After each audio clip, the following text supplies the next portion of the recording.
Bonjour à tous, bienvenue sur le plateau TV Veto Inside. Aujourd'hui, on va parler de l'interventionnel sur le foie.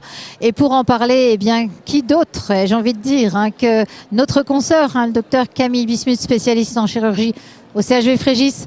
Camille est une des grandes spécialistes des chaînes sporto-systémiques chez nos animaux de compagnie, chez nos chiens en particulier, évidemment, Camille. Mais voilà, bonjour Camille. Bonjour Valérie. Bon Camille, on parle de chirurgie hépatobiliaire évidemment, on commence de plus en plus à parler de l'interventionnel sur le foie. Est-ce que tu peux nous rappeler ce dont il s'agit quand on parle d'interventionnel sur le foie? Tout à fait. Alors globalement, l'interventionnel, ça veut dire tout et plein de choses. On parle en règle générale de radiologie interventionnelle. Même si en humaine, c'est pratiqué par des radiologues interventionnels. En chirurgie vétérinaire, en fait, ça dépend un petit peu. C'est souvent des chirurgiens qui ont tendance à réaliser ce genre d'intervention. Donc effectivement, au niveau du foie, la radiologie interventionnelle, ça comprend plein de choses. C'est un domaine qui est vaste. Mais généralement, et ce que nous, on pratique chez nous, ça va être tout ce qui est par voie endovasculaire, en passant par des petits vaisseaux, en travaillant à l'intérieur des vaisseaux, et également tout ce qui est percutané, éco-guidé en grande majorité. Ça peut être également scanner guidé, comme notamment les ablations thermiques des tumeurs du foie, notamment. Alors, tu as parlé des tumeurs du foie, mais à quel type de pathologie, justement, vétérinaire, l'interventionnel sur le foie est-il indiqué ?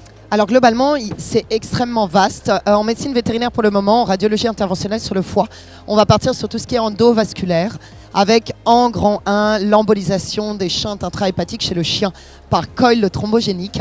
Donc c'est vraiment une chirurgie qui se développe de plus en plus. Maintenant, on commence à avoir un recul de 3 ans à peu près sur cette technique-là. Et c'est vrai que c'est une chirurgie qui est assez extraordinaire. Les autres choses que l'on réalise sur le foie par voie endovasculaire, c'est l'embolisation des tumeurs au niveau artériel en utilisant des petites billes qui vont venir, on va dire, boucher les artères qui nourrissent les tumeurs au sein du foie. Donc ça, c'est une technique beaucoup plus novatrice, à peu près 1 an qu'on commence à la pratiquer. Et on a les dernières générations de radiologie interventionnelle qui vont être les ablations thermiques percutanées, et notamment la thermoablation sur les tumeurs du foie, et également certains types de métastases qu'on peut accéder par voie échographique. On développe également les scanners guidés, où là on travaille dessus, notamment pour, encore une fois, réaliser des ablations thermiques percutanées par micro-ondes. Lors d'embolisation des tumeurs au niveau du foie, tu as des résultats t'imagines, tu as pas mal de publications qui existent là-dessus, des résultats qui sont excellents en termes de pronostic pour l'animal? Alors globalement, c'est comme en humaine, la chirurgie reste toujours la meilleure option parce qu'on est capable vraiment d'avoir des espérances de vie sur les tumeurs du foie de plus de 4 ans sur certains types de tumeurs comme l'hépatocarcinome et sur certaines formes de cette tumeur qu'on appelle les formes massives. On arrive à plus de 4 ans d'espérance de vie, donc la chirurgie reste globalement la meilleure option. Mais effectivement, sur certains cas, sur certains animaux avec des comorbidités âgées ou encore quand la tumeur est extrêmement mal localisée, on peut proposer les embolisations artérielles qui sont beaucoup moins invasives. On passe par une artère au niveau de la jambe et on va venir remonter au niveau du foie pour envoyer ces billes. Les premiers résultats, encore une fois, c'est une technique très novatrice, montrent une bonne stabilisation à minima de la tumeur. Dans certains cas, il y a eu des tumeurs qui ont diminué de volume, des signes cliniques qui s'amoindrissent et donc des espérances de vie qui, selon les premiers résultats, sont extrêmement intéressantes versus, j'ai envie de dire, ne rien faire. Donc la chirurgie reste toujours la meilleure option, mais l'embolisation vraiment pour moi va être incontournable sur ces tumeurs qui sont très difficiles d'accès ou sur des animaux avec énormément de comorbidités. Tu nous parles d'ablation et d'embolisation au niveau du foie, mais alors qu'est-ce qu'il en est du pancréas ? Alors le pancréas pour le moment, c'est tout autre chose. Les pathologies restent très rares. En tant que chirurgien, on va travailler sur les tumeurs neuro-endocrines et notamment les insulinomes. La chirurgie reste la meilleure option pour l'insulinome au niveau pancréatique avec des pancréatectomies partielles. Là, on retrouve la radiologie interventionnelle. Ça va être sur la prise en charge des métastases, notamment certains types de métastases au niveau du foie, pour lesquels on commence à réaliser les ablations thermiques percutanées, donc au micro-ondes, et où on est en train de développer également, tout du moins on y pense, à la chimiothérapie intra-artérielle, où on va venir directement envoyer de la chimiothérapie dans le foie via les vaisseaux sanguins pour traiter ces métastases de tumeurs neuro-endocrines. Là, pour le coup, on en est au tout début. Mais alors, concernant l'embolisation sur des shunts portosystémiques, est-ce que toi, tu as déjà des résultats à nous partager liés à ton expérience? Oui, tout à fait. Maintenant, on est à 3 ans de recul sur l'embolisation des shunts. Je ne retournerai pas à la chirurgie ouverte. Je trouve que les résultats sont très satisfaisants. On a une très bonne condition de vie après l'intervention chirurgicale. On va être très honnête, on a quand même des complications qui existent, des fractures de stent. On a eu également l'apparition d'hypertension porte. Il faut être extrêmement vigilant.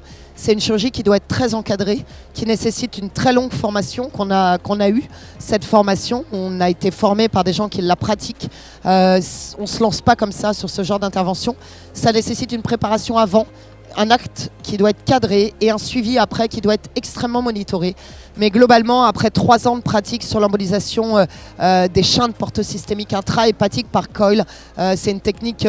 je ne retournerai pas à l'ancienne chirurgie. C'est vraiment une technique que je trouve qui apporte des résultats qui sont très très importants. Et en général, tu es sur un suivi sur combien de temps? Là, pour le moment, les plus longs suivis qu'on a, on atteint 3 ans de suivi pour lesquels la qualité de vie est bonne. Alors, ça reste des jeunes animaux, c'est évident. On les opère généralement autour de l'âge d'1 an. Donc, c'est certain que pour le moment, je n'ai pas les reculs d'une espérance de vie de chien normal, c'est-à-dire 10-12 ans. Mais la littérature le prouve, les taux de mortalité restent faibles, les complications sont également faibles. Et donc, c'est encore une fois une intervention qui apporte une qualité de vie et une espérance de vie qui est non comparable à une absence de prise en charge ou encore certains types d'interventions ouvertes. Et quand je te parlais de suivi, je voulais dire aussi que est-ce que l'animal est amené à te revoir en post-opératoire? Et si oui, à quelle fréquence? Alors, tu as le post-opératoire rapproché, mais tu as aussi ensuite sur les années qui suivent. Est-ce qu'il faut qu'il te revoie ou alors est-ce que c'est son vétérinaire généraliste? Qu'est-ce que tu conseilles dans des cas quand tu as opéré par voie interventionnelle un shunt portosystémique? Alors globalement, sur ces interventions extrêmement novatrices, on a besoin aussi de nous faire... notre expérience, c'est important parce qu'il y a la littérature, c'est bien, mais il y a notre expérience également. C'est des suivis qui sont des suivis extrêmement particuliers qu'on va réaliser par scanner, angioscanner triple phase, donc vraiment des choses très poussées, des échographies transœsophagiennes grâce à nos collègues cardiologues. C'est des suivis qui sont initialement on est à 1 mois, puis à 2 mois et ensuite généralement on est 4-6 mois, puis à 1 an et en fonction de l'évolution ça peut être 1 fois par an. Mais c'est évident que ce sont des suivis qui sont importants, c'est à prendre en compte effectivement parce que sur des techniques comme celle-là où nous-mêmes, nous qui la pratiquons, n'avons pas de recul, il faut qu'on faire son éducation. Quoi. Exactement. Ouais. Concernant des tumeurs hépatiques, Camille, qu'est-ce que tu dirais aux vétérinaires qui te réfèrent des cas? Est-ce qu'il faut être de plus en plus optimiste finalement? Alors, moi, j'ai un naturel optimiste, sinon on n'est pas chirurgien. En étant pragmatique, tu vois. Tout à fait. Globalement, il faut être optimiste parce que les tumeurs du foie chez le chien, globalement, ce sont des adénomes ou des hépatomes qui sont complètement bénins, en hépatocellulaire je parle, ou des hépatocarcinomes pour lesquels l'espérance de vie est excellente, jusqu'à 4 ans après exérèse chirurgicale. Donc ce que j'ai envie de dire, c'est une masse sur le foie, c'est pas forcément grave. Oui, c'est souvent chirurgical, mais encore une fois, avec la radiologie interventionnelle, on a d'autres opportunités, d'autres options à proposer aux propriétaires. Et moi, je pense que ça vaut toujours le coup, au moins de prendre un avis, qu'on en discute, voilà, qu'on regarde les choses ensemble, que j'en discute avec les propriétaires, c'est important également. Mais c'est des tumeurs qui peuvent avoir un excellent pronostic après prise en charge. Bon, en tout cas, merci Camille sur ces actualités que tu nous partages sur ton domaine de prédilection. Et j'espère que ces actualités sur l'interventionnel sur le foie vous auront intéressé. N'hésitez pas à suivre la chaîne d'Actu Veto, Veto Inside, pour suivre toutes les actualités dans notre profession, dans tous les domaines avec des vétérinaires spécialistes. Suivez-nous, la chaîne est gratuite. On sort des vidéos toutes les semaines. Ce contenu est fait pour vous. Et puis n'hésitez pas à partager avec nos consoeurs et nos confrères. C'est fait pour ça. Allez, à bientôt sur Veto Inside. Merci Camille. Merci Valérie.